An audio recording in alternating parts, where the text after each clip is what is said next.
Kaťa jde s Ninou ze školy domů, ale moc se jí nechce kvůli několika špatným známkám. Táta se totiž na ní bude určitě zlobit. Tak jak je, něco novýho? Ani mi nemluv. Dostala se. Kouli z bátiky. Kaťa je z toho zničená. Jednak, ale ty sa ho naděláš.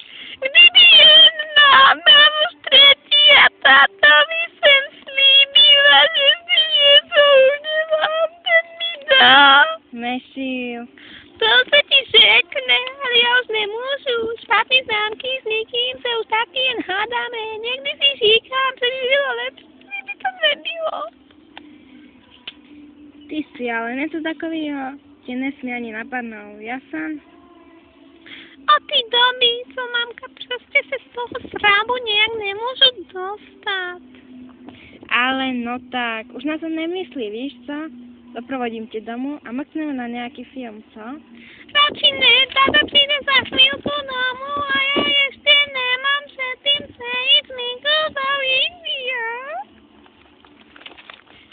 O chvíli později už sedí Káťa se svým klukem Mikulášem v kavárni. Jsem rád, že ti konečně zase vidím. Nevidí ti nic? Vypadáš smutně. Ale v pohodě je.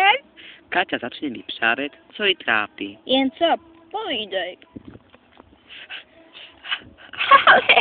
Ale, dostala jsem kouli z bátiky a já řekla mému otcovi a se to tata došli. To bude zase dobrý, lásko, miluju tě. Díky. Mikuláše jí chladná reakce zaskočí. Díky, to je jediný, co mi na to řekneš.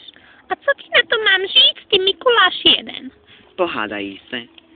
Co já vím, třeba, že mě taky miluješ, ale to tebe ani nenapadne. Uvědomuješ si, že vůbec, že jsi mi nikdy nic takového neřekla. Nevím, já na to momentálně nějak nepamám. Mikyho Kátina odpověď vytočí ještě víc. Takže odejte. A nechá tam Káťu sedět samotnou. Bezva, tak až na to budeš mít, tak se ozvi. Dokud se ti kradenej. To jasný, nemá smysl. Ale ne, tak to není. Miky, nechod nikam, prosím.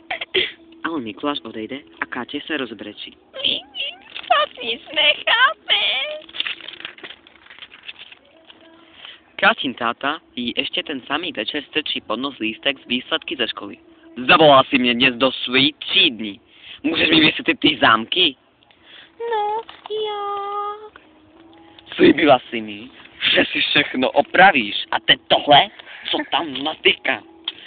Dostala jsem 5, ale tati, já tancovala, hopčip, hopčip.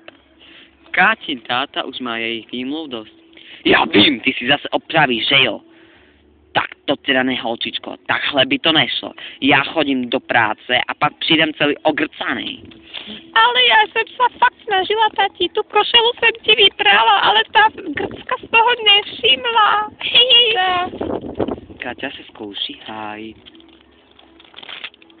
Katka cítí, že svého tátku zklamala a rozbrečí se. Mamku, do toho netahej, není to fér. Ta košela byla ještě z roku 50. Co já vím,